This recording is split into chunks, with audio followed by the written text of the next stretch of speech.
Hi అండి. Media ఫ్రెటర్నిటీకి hi. ఇక్కడ వచ్చిన ఫ్రెండ్స్ కూడా హాయ్ అండి. సి ఒక డెబ్యూ డైరెక్టర్కి లైక్ నేను చూస్తున్నారు కదా, లైక్ నిన్నటి నుంచి చూస్తూ ఉంటే కొంతమంది యూనో క్రిటిసిజం చేస్తున్నారు. Like it should be constructive అండి. నాలాంటి వాళ్ళకి రాయడం, ప్రొడ్యూసర్ని ఎత్తుక్కోవడం, మళ్ళీ దాన్ని ప్రజెంట్ చేయడం, మళ్ళీ దాన్ని రిలీజ్ చేయడం, సో ఇట్లాంటి పెద్ద పెద్ద టాస్క్స్ ఉంటాయండి. సో వాట్ ఎవర్ మీరు రివ్యూ రైటర్స్ రాసేవాళ్ళు ఒక 10 మందిలో 3 తిడతారు, తప్పలేదు. But it should be constructive criticism అండి. లైక్ మన ప్రొడ్యూసర్ సార్ చెప్పినట్టు లైక్ నేను ఆల్మోస్ట్ ఏదైతే చెప్పాలంటున్నో sir almost he conveyed. And the best thing is like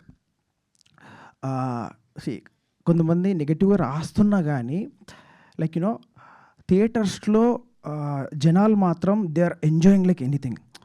like బయటికి వచ్చి కూడా they are spreading positive mouth talk అనేది స్ప్రెడ్ అవుతుంది.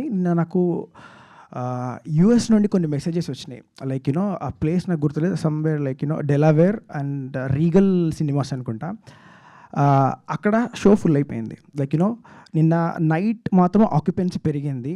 So like I thank every one, all audience అందరికీ చాలా చాలా థ్యాంక్స్.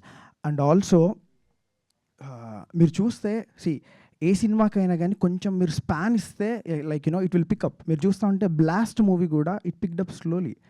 తర్వాత మీరు చూస్తే లైక్ కొత్త లోక కూడా సేమ్ థింగ్ హ్యాపెండ్. మీరు చూస్తే మన టాలీవుడ్ క్వీన్స్, మన మా ఇంటి బంగారం కూడా పిక్ అయింది. సో అట్ ద సేమ్ అదే పేస్లో ఓ Sukumari is picking up. You just wait and watch, ఇది పిక్ అవుతుందండి.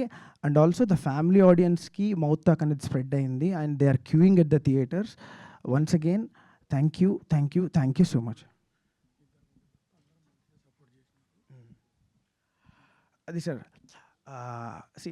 నేను ఇందాక చెప్పాను కదా, ఒక 10 రివ్యూస్లో ఒక 3 మాత్రం రాంగ్గా రాశారని. లైక్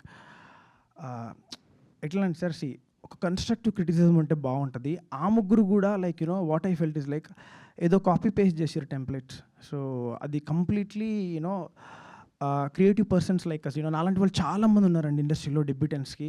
అది ఎంకరేజింగ్గా ఉంటే చాలా బాగుంటుంది. మీరు ఆ ముగ్గురు రివ్యూస్ మీరు పట్టించుకోవద్దండి, మిగతాయి చూడండి, మీరు థియేటర్కి వెళ్ళండి. డెఫినెట్గా నేను చెప్తున్నా కదా, దెర్ ఇస్ ఎ బ్లాస్ట్. నవ్వి బయటకు వస్తూ ఉంటారు. So trust me. Thank you so much. Thank you so much Bharat Darshan గారు. డెఫినెట్లీ ఇంకొకటండి, స్మాల్ థింగ్ నేను మిస్ అయినా. సో ఒక కపుల్ ఆఫ్ కొంచెం క్రిటిసిజం, ఆ తర్వాత మిగతా వాళ్ళు మాత్రం చాలా సపోర్ట్ చేశారు. మీరు చేయడం వల్లే జనాలు మాత్రం థియేటర్కి వస్తూ ఉన్నారు. థ్యాంక్ యూ అండి. యా భరత్ గారు.